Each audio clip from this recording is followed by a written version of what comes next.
My next guest says he has a plan to act as a check on the president's power. Texas Senator Ted Cruz is a Republican and member of the Senate Judiciary Committee. He previously served as Solicitor General in the border state of Texas and has authored more than 80 U.S. Supreme Court briefs and argued 43 oral arguments, including 9 before the U.S. Supreme Court. I spoke to the senator just before we came on air. Good to see you tonight, Senator. And so your plan to combat what we expect will be the president's plan tomorrow night. Megan, it's good to be with you. We are unfortunately witnessing a constitutional crisis. What President Obama is doing is he is defying the law. He's defying the Constitution. You know, the president quite rightly said just a few weeks ago, his policies were on the ballot all over the country. This last election was a referendum on amnesty. And the American people overwhelmingly rose up and said, no, we don't want lawless amnesty. And I'm sorry to say President Obama's reaction is defiant and it is angry with the American people. And if the president goes forward with this, if he goes forward unilaterally defying the Congress elected by the people, defying the American voters, then it's incumbent on Republicans in Congress to use every single constitutional tool we have to defend the rule of law, to rein in a president so that the president does not become an unaccountable monarch imposing his own policies in defiance of the American people. This is a moment of testing, and I am hopeful we will see Republicans in Congress stand up and side with the people against a lawless president. I know you believe that if Congress does not act, you say it will lose its authority. It's a bigger issue than whether you agree with the end result of what the president's about to do. It's a matter of separation of powers, how strong the executive is going to be, and whether Congress is still relevant. Well, you know, the founding of our country, our framers were familiar with a monarchy. They were familiar with a despotic king. And we fought a revolution to be free from King George, to have the rights of the people protected by a Constitution, protected by a Congress. And if you read the Federalist Papers, they talked about the dangers of a despotic executive that rules by fiat. They weren't the only ones. President Obama talked about that repeatedly over the past 6 years, only he sees it differently now, apparently. You are exactly right, and it's a very strange thing. You know, in elections that he liked, the president was fond of saying elections have consequences. Well, this last election, there was no ambiguity.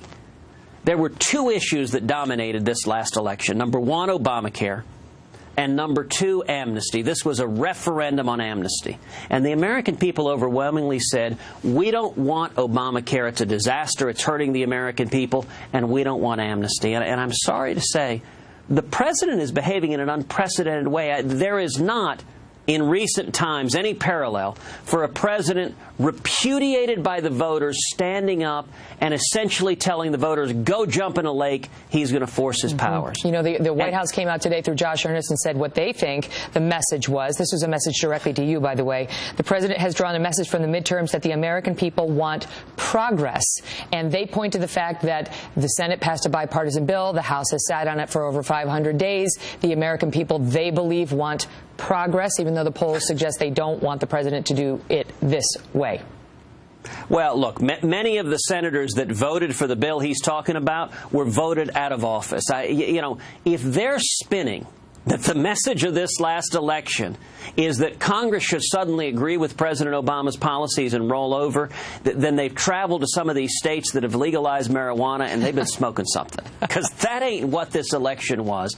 This election said, the American people said, the path we're on isn't working. And I got to tell you, Republicans all over this country, we campaigned and said, if you elect us, if you give us a Republican Senate, we will stop Obamacare and we will stop amnesty. Okay, but let's get specific. It's incumbent on us, Megan, to lead. Let's get specific, because the political risks, as advised by members of your own party, you know, I mean, conservatives like Krauthammer and others, and Brit Hume, you know, speaking about if you shut the government down, there's going to be blowback on you. No matter what happens, they're going to blame it on the Republicans. If you try to impeach the president, the American public won't support you. That's a bridge too far. So what specifically do you plan to do? Well, let me be absolutely clear. There is no Republican, not one, who wants a government shutdown. The only person on this planet who wants a government shutdown is President Obama.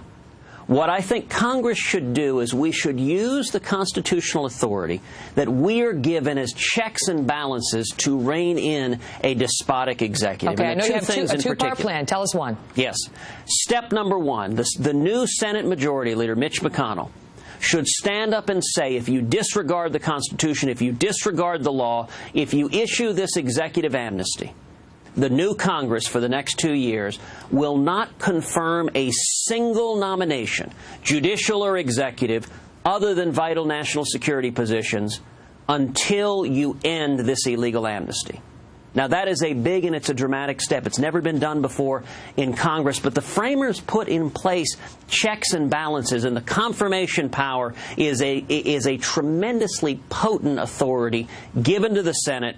The Senate Majority Leader has the unilateral ability to stand up and say, if you defy Congress, if you defy the Constitution, if you defy the American people, none of your nominees will be confirmed. All right, what's point two? That's step number one. Step number two is we need to use the power of the purse, the most potent power Congress has.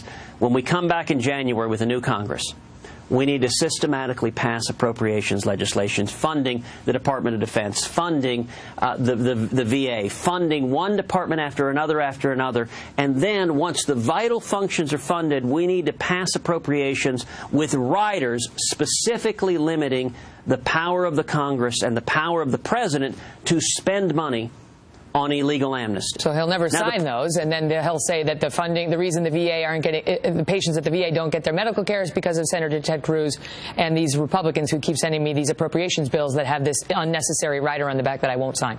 Megan, you're right. Listen, whatever happens, you can rest certain the President is going to jump up and down and scream, shut down, shut down, shut down. It's just like a year ago. That is, he forced a shutdown a year ago. He wants a shutdown now.